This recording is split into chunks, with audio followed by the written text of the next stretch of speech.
UPDF efulumiza ekiwandiiko kino ng'eyita mwogezi waayo ayogerera mutabani wa Museveni Magezi ng'egamba nti ambasada wa Germany mu Uganda omukulu Mathias mutujju awagira ebikola eby'obutujju era awa ssente z'okukola ebikola eby'obutujju ekibiina kya National Platform kikozesa abavubuka ba National Platform okwokya ekibuga Kampala okwokya Masaka okwokya Mukono okwokya Mpigi okwokya Buganda yonna bawambe gavumenti ya Museveni bagijjako naye nga ssente ezikola ebyo byonna ambasada wa Germany mu Uganda mbuyazi w'ekibiina kya National Platform Kyagulanyi Ssentamu n'azigabira abavubuka bakola ebikola eby'obutujju ebijjawo gavumenti ya General Museveni era nga bino bigenza okujja okuyisa ekiwandiiko kino olwaleero kivudde ku bigambo ebyayogeddwa ambasada wa Germany mu Uganda ng'abigamba Sali Musale muganda wa Museveni ku mutabani waabwe Muhoozi Alagide ebigambo byayogera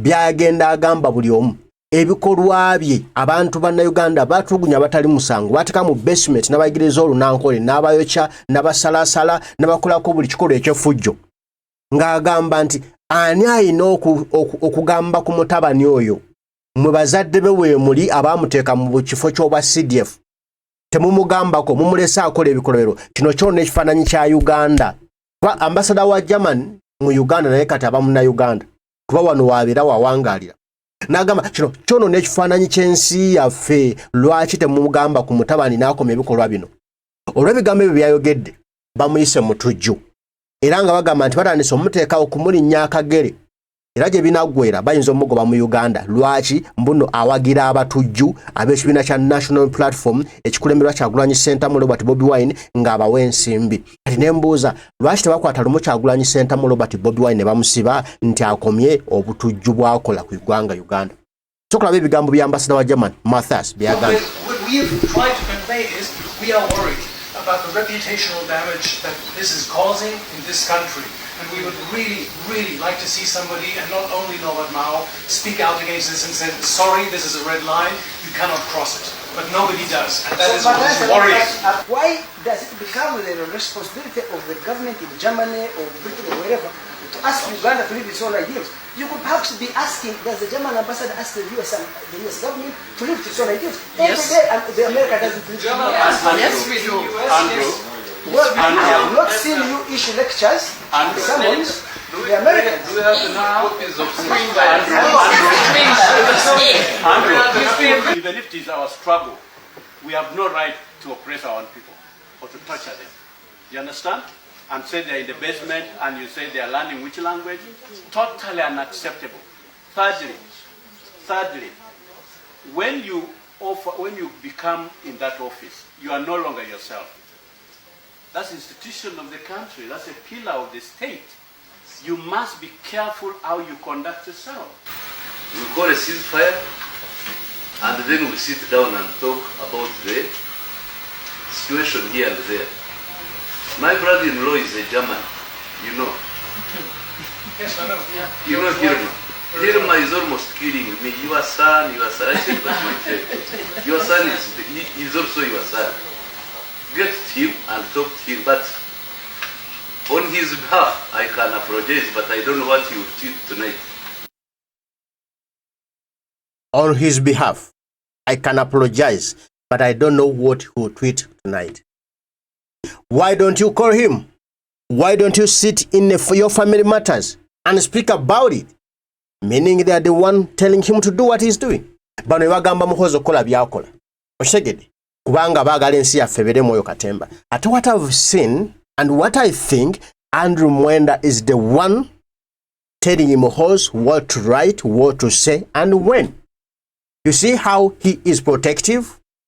Asking ambassadors why they are not talking to America, why they are not accusing America.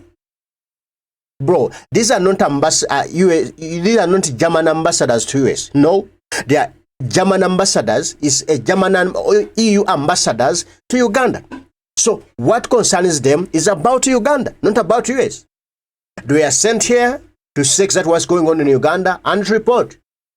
Bro, whether I like it or not, or what Chagala, Uganda was formed by colonialists. And among them, Germany is there. Among them, UK is there. Among them, US is there. Among them, name it, France, Italy, whatever.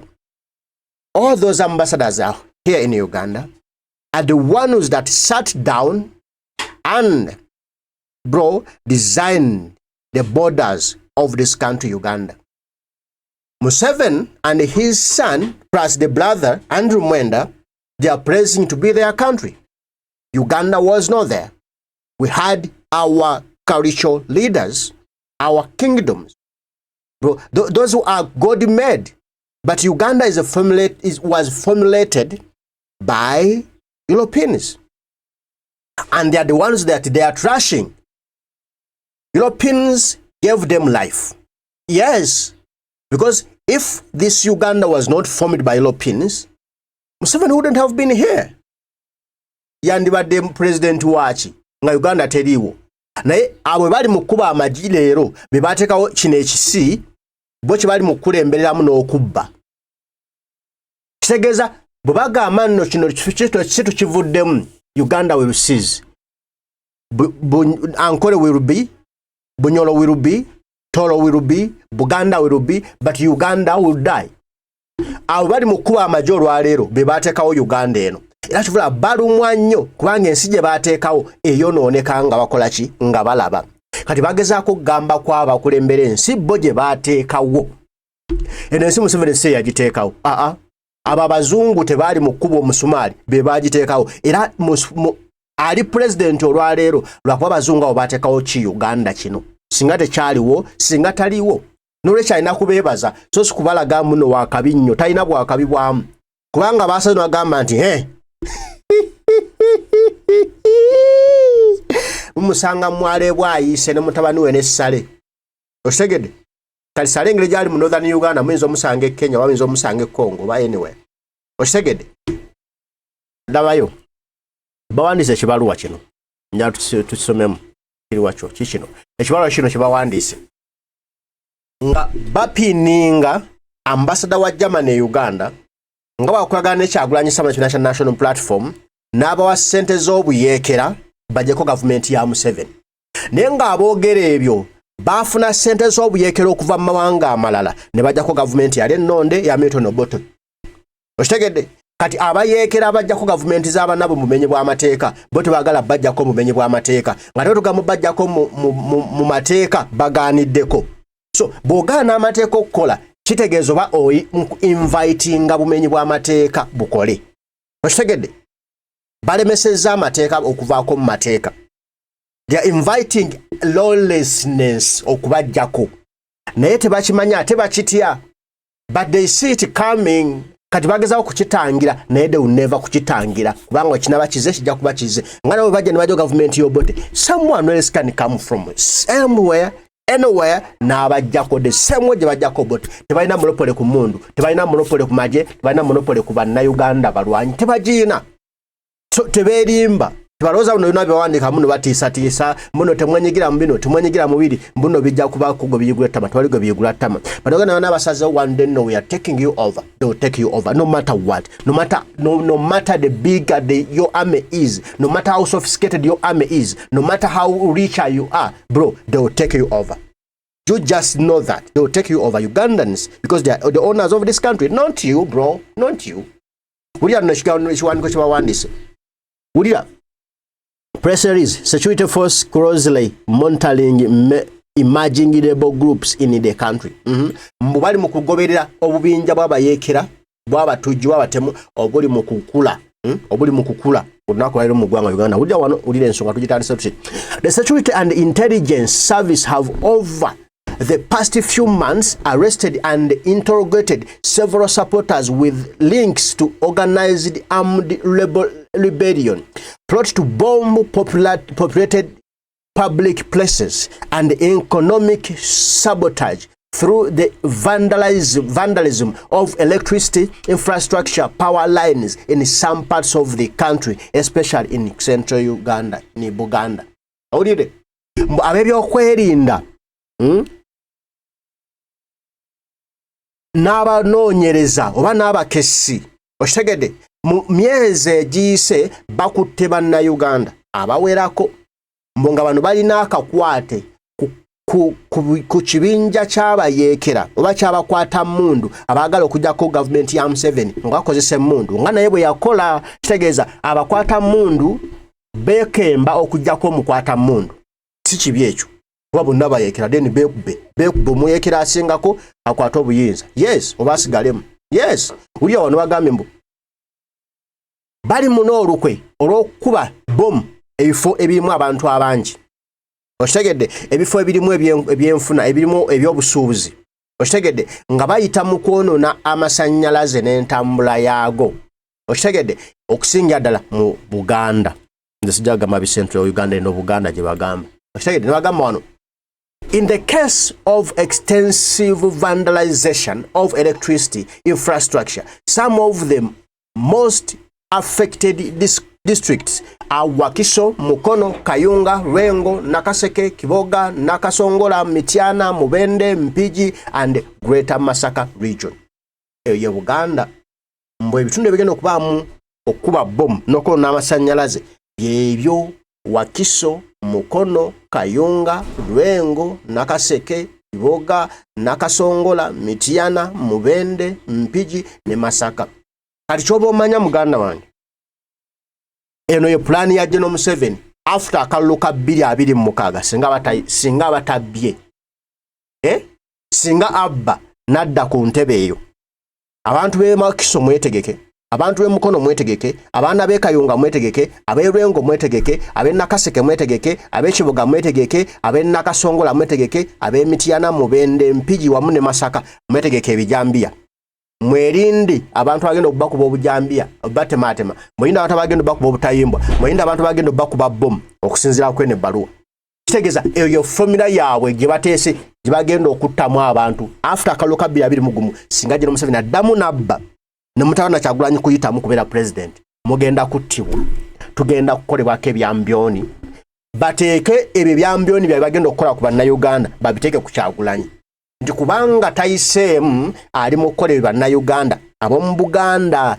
abamulonze nti naye ate ali mu kubatta oba kino tukirowooze nga tugaziya General Museveni ayinza okubanga mu 2026 agenda kubba akalulu completely alemese Kyagulanyi okufuna obululu mu Buganda okufuna n'omubaka wa parliament mu Buganda Kyagulanyi abeere nga ali ku zero okitegedde then ateekewo ebijambiya n'abantu okutta abantu agambe nti lwakuba Kyagulanyi ab'omu Buganda tebamuwadde y'ensonga lwaki abatta naye nga bamuwadde Museveni nabba oba nkitegedde gaziya obwongo bwo gaziya this is their plan wano tobuusaawo maaso ebitundu ebyo mweteeketeeke era mubeere so steady bagenda kukola ebikolero by'obuyeekera then be ready at least musule wabweru n'amajambiya n'emiggo n'obusaale nga mwerinda in case mulaba omuntu atambula mu kitundu kyammwe oba ekibiina ky'abantu akitambula mu kitundu kyammwe nga temubamanyi okitegedde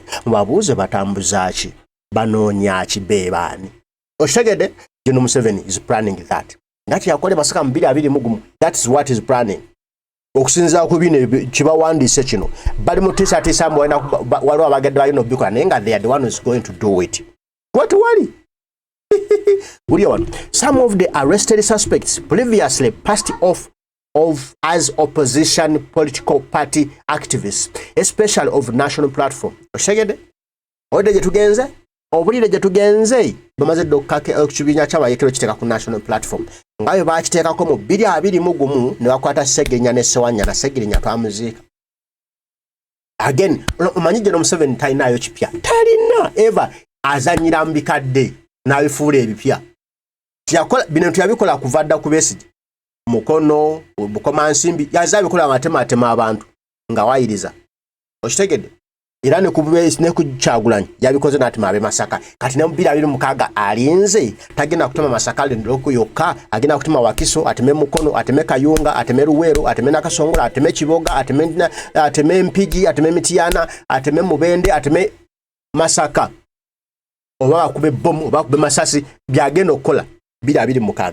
Singa temwekemba Uganda ne mukozesa protest vote eno ne mujja bagunogoba General Museveni for good, we are going to die. The only way to survive, to be alive after 2026 is you to fight and see Kyagulanyi is in the chair. General Museveni is out of that seat. Tujja kufuna emirembe, tujja kukomya bino ebitta abantu ebyekiyononere n'abayeekera ojja kulaba ne bateekateeka obuyeekera bwa bomu simanya waliwo abayeekera simanya waliwo ADF simanya waliwo bano akakundi kano kakutategese okola bino babitegeka to instill fear in you okuteekamu okutya gwe kati tubikomyeza tutya tujjewo kabitegeka yennyini tumujjewo kinene kyawanga kikabitegeka tusuule eri tuteekewo atamanyi bitegeka Kyagulanyi abirwanyise olabo babinaddamu okubeerawo. Ulira one. Many have accordingly been charged in courts of law and remanded in custody pending court hearing of cases. Katumanga mwino obujulizi ate lwaki mbawozesa. Mwino obujulizi ate lwaki mbakuuma mu makomera. Mujje obujulizi mbukube wali babasalire tugambe bannanga abasajja ne kubalinga tebalina bujulizi. Batekawo just kutisa tisalo basibe mu makomera just kutisa tisa. Emisege gyako. Ulira one. The Inter-Agency Security Committee, chaired by the UPDF Chief of Defenses, Shoyo Muhoozi Alagide atuze eri ku mujamani uliriza wano eyabagambye nti ebikolo byakola kita mumugambako atugenza ku mujamani agenza kumugamba nti oli mutujju oli muyeekera go wa Kyagulanyi sente ajja ku government ya tata wange. Ulira wano.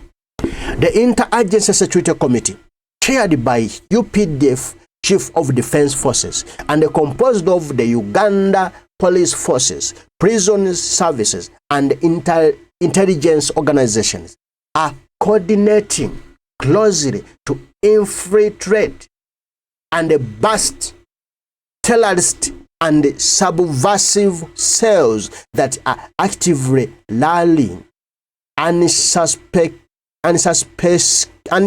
unsuspecting youth into labor activities in and around the greater Kampala metropolitan ghetto communities. Olide mbubatudde n'ebitongole byonna ebyokwerinda era nga amaaso gaabwe magufu bwe gati bagoberera banoonyereza n'okulaba nga balemesa ebibinja by'abavubuka bannayuganda abaagala eddembe lyabwe abaaga okukola ku Uganda empya abakoyegera Museveni obubbi bwe obutemu bwe okutulugunya kwe obuyaaye bwe ebifugabbirye abalikooye abaagala okufuna emirimu nga bataddewo gavumenti efa ku bo so si gavumenti efa ku mbuto zaayo General Museveni ne gavumenti bafa ku mbuto zaabwe bafa tubaddewo tutya bakwata million 10 z'omubaka wa parliament ayise etteeka erisaba bannayuganda mu kooti y'amagye million 10 ezo bandibadde nga singa bazikwata ziwadde buli mubaka wa parliament baziteeka ebwayise bandizimbye ebizimbe ebitiitirivu ebirungi okuzaama ebwayise awo abaana bonna abawasi ne badda mu bizimbe ebirungi ne babeera mu mayumba amalungi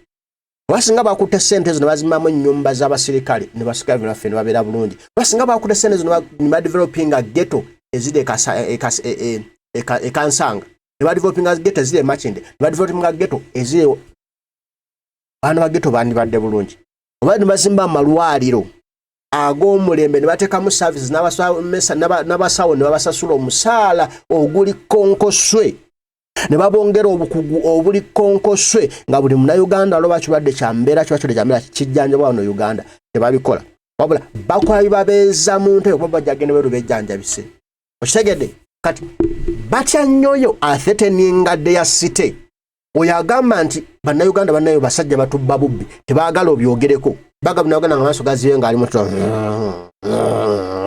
bo bavuge embalaasi kati bw'olabula bannayuganda bazuuka ne bagamba naye gwe wait a minute bano batubba bubbi tebakyagala bakuyita mutujju ekiriwo olwaleero naye babanga General Museveni yakozesa butujju okuggyamu eyo entebe kyekimulimba nti wali muntu mulala asobola kukozesa butujju n'amuggyamu eyo entebe.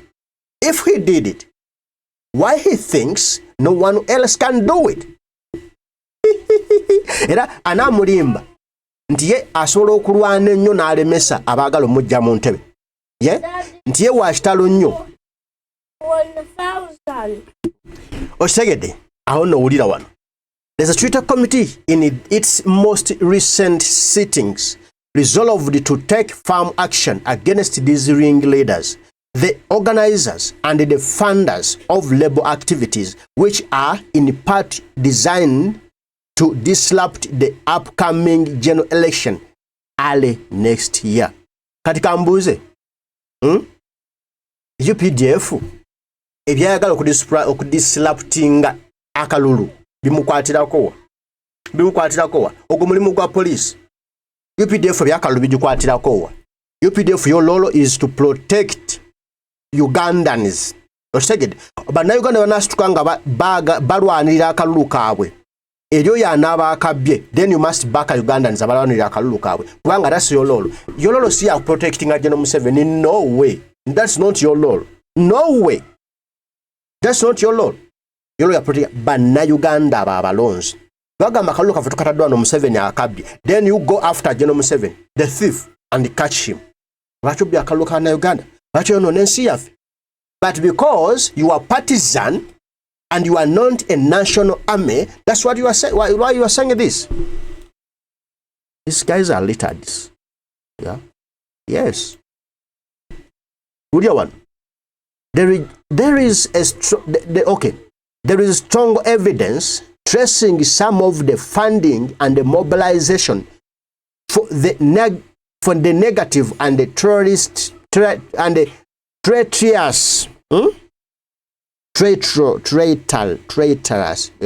traitorous groups opposed to the NRM government to some accredited European diplomat mission in Kampala. Tutuse awulidde mubali n'obujulizi obwenkukunala obulaga nti waliwo abasiga abanene abakukunavu okuva mu Europe ba ambassador abateeka ssente abateeka n'obuyambi obuyitirivu mu bibinja ebimu wano ebirwanyisa gavumenti ya Nakyemalira General Museveni. Kibi kyawo buli kibiina ky'abafuzi kiba kirina okuba ne ba funders ne General Museveni alina abamufunding. Kibi kye kirina okupetawula nga abeera funded. Osegedde, then they are trying to instill fear. Ne tubalaba mutemye kulwazi. We are particularly concerned about the illegal and the clandestine activities of the German ambassador. There we go. The German ambassador in Uganda, His Excellency Matthias Schroeder. The intelligence services are aware about his clearly and diplomatic practices that have been taking place in different parts of the country for some time now, and which go against the spirit of the 1961 Vienna diplomatic conventions that regulate cordial relation between states. Olide ambassador wa Germany mu Uganda bamutaddemu nti Awagira ebikolo by'obuyekera era nti balina obujulizi nti mu bitundu bya Uganda ebyenjawulo alina ebibinja by'Abagira Awagira. Right? Now, instead of speaking, why don't you bring the evidence? Just give us the evidence. Ambassador wa German yagenda ku kyalo kino, mulaba akatambi, mulaba bigambo byayogera, mulaba abantu byawa ssente bawo bayekera. Ambassador wa German Matthias yagenda Makerere Kavule, mulaba obujulizi buno. Why just speak? Panga tumina evidence. Mwalabye oba mwalabye ku bintu byabadde mu America. President wa America Trump yabadde n'akatambi nga bujulizi n'ebifaananyi nga bujulizi n'abiraga president wa South Africa Ramaphosa nga amugamba nti abazungu ababere South Africa bali mu kuttibwa n'amulaga evidence. Yayogedde bwogezi, it was not speculations, tebyabadde just hearsay, wabula yamuwadde evidence katambi n'ebifaananyi. Then naffe twagala akatambi n'ebifaananyi ebya ambassador wa Germany mu Uganda nga Awagira bibagamba ng'ali mu kubifandinga. If you don't have it, then shut up.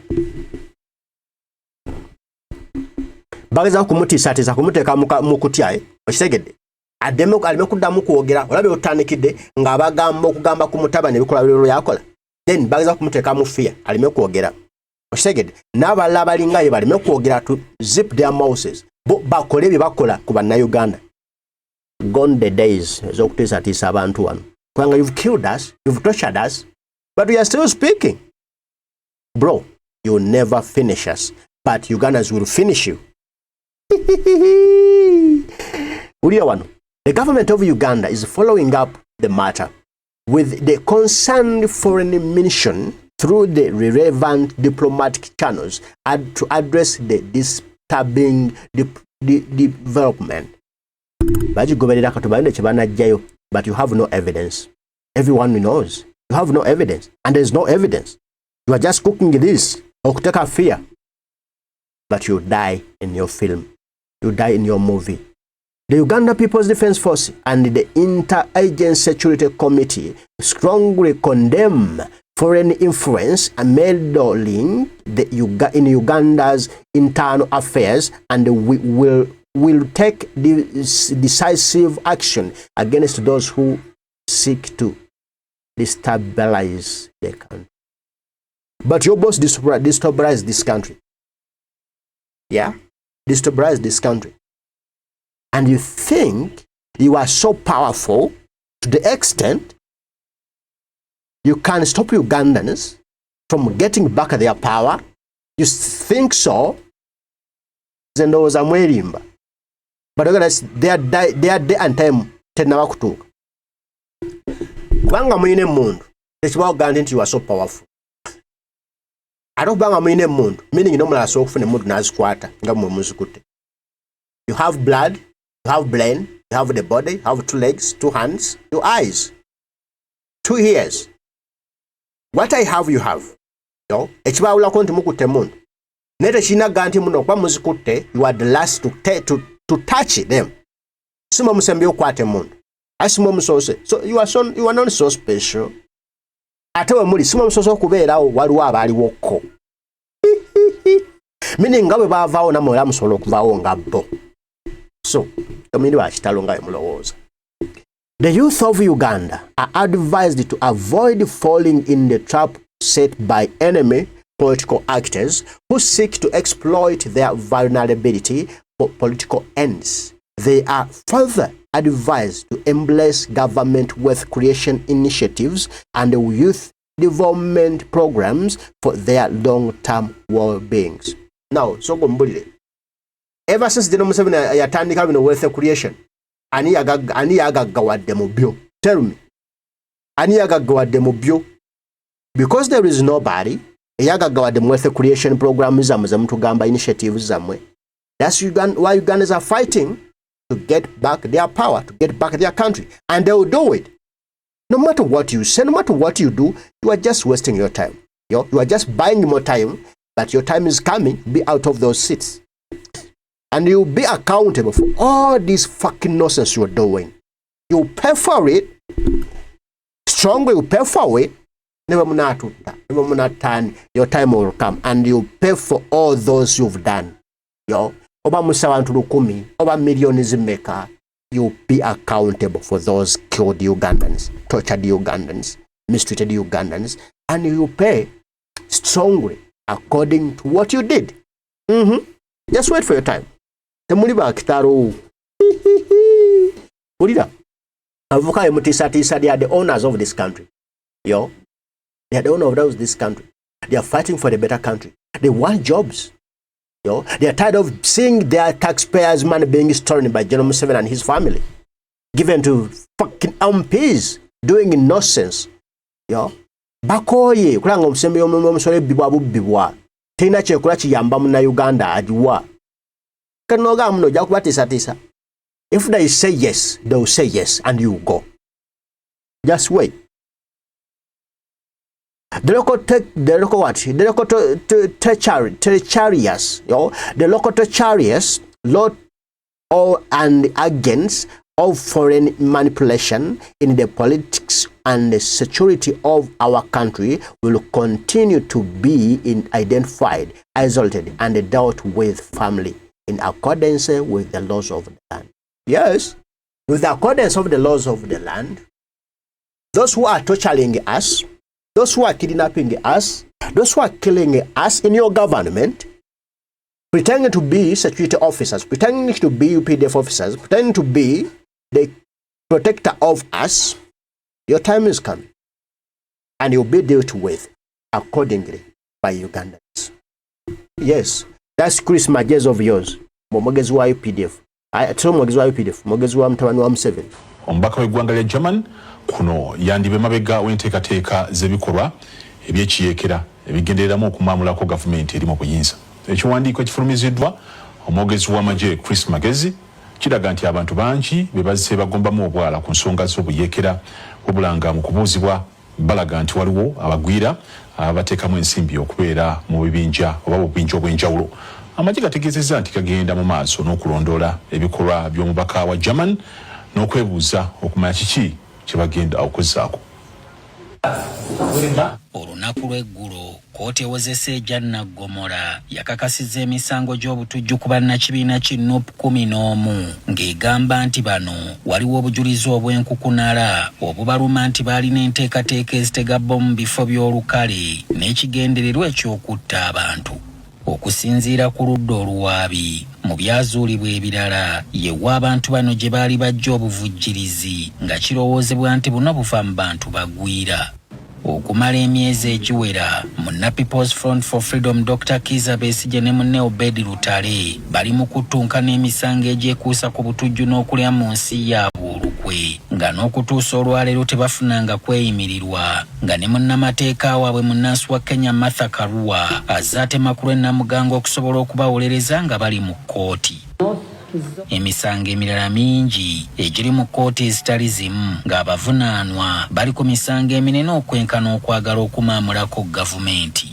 Tubadde tukyali ku olwo omwogezi w'amagye Kano Chris Magezi n'avaayo n'olutagajjo lw'ekiwandiiko ng'alaga nti okumala emyezi egiwera babadde bakunya abantu bano nga bababuulira ku pulaani zaabwe ze baali bateeseteese omuli okutega bbomu, okutaataaganya ebyenfuna by'eggwanga, okukyankalanya amasannyalaze nga bingi ku bikolwa bino babadde bateekateeka kubikolera mu masekkati g'eggwanga. Mu kiwandiiko kino Magezi akinogaanya nti abakwate bazze nga beekulubezeza ku bibiina by'ebyobufuzi eby'oludda oluvuganya naddala ki National Unity Platform nti bambega baabwe bazze babawa amawulire era mu lukiiko lw'ebyokwerinda olwakaasammeemu olwatudde okuzuula butya bwe bongera okuyigga obubinja bw'abatujju obwetoolodde ekitundu kya Kampala naddala mu nzigotto oba ghetto kyasaliddwawo nti bakwate ababukulembera n'abo ababussaamu ensimbi nga baluubirirwa okutaataaganya okulonda kwa 2026.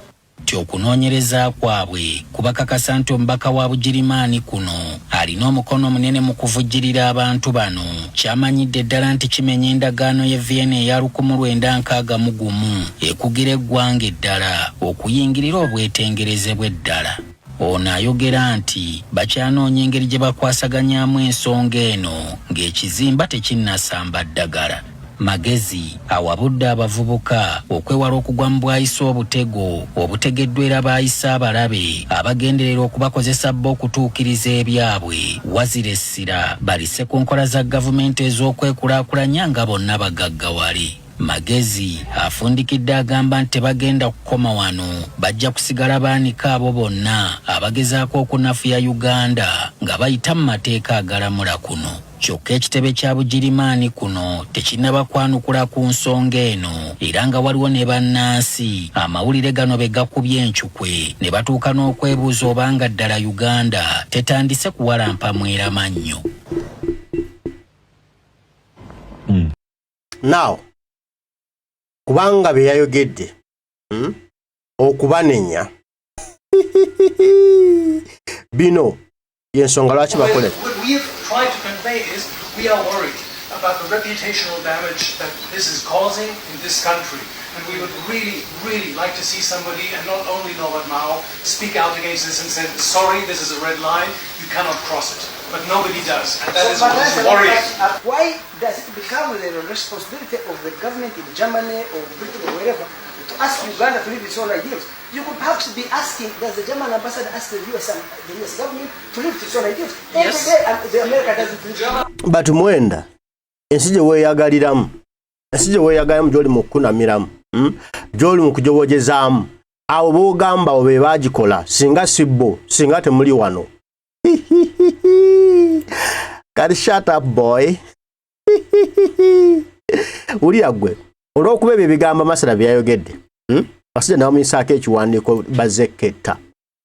Just in Uganda, security forces accused German ambassador Martha of undiplomatic practices allegedly linked to labor activities. Okitegedde kubanga yabagambyeko tebaagala kugambwako.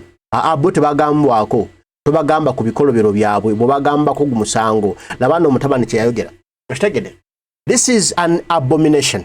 EU in Uganda is really playing with fire. Sawa. Okitegedde? Lwe bagenda ku kitebe kya national platform n'agamba mbu tebalina kugenda ku kitebe kya national platform kusisinkana Kyagulanyi. N'olwekyo mubazannya na muliro. Abawadde essaawa busaawa nga tatandise. Wulira wano, we have marked all of them, especially the one shaking Kabobi's hand. Those bazungu need to be taken to your basement and get 3-day Lunyankole lecture. Okitegedde? Katubalinde. We want to see, we want to know who is who here. Kano Kyagulanyi Sentamu Robert Bobi Wine. Ebigambo bino abigambyeko bw'ati. Ebyambasada wa German mu Uganda. Bye bamutaddeko. Mutabani wa Museveni byamutaddeko. Nga mugamba mbuno ki mbu mutujju yawa Kyagulanyi ssente. Kyagulanyi ayogedde bw'ati. During the meeting this Wednesday in Gulu, between the European Union delegation and General Salim Saleh, dictator Museveni's brother, the German ambassador in Uganda, His Excellency Matthias, and other ambassadors expressed deep concern about the inflammatory social media posts made by Museveni's brutal son, often followed by actions. This followed the threats Museveni's son issued against EU ambassadors when they visited our headquarters recently to discuss, among others, the deteriorating human rights situation in Uganda.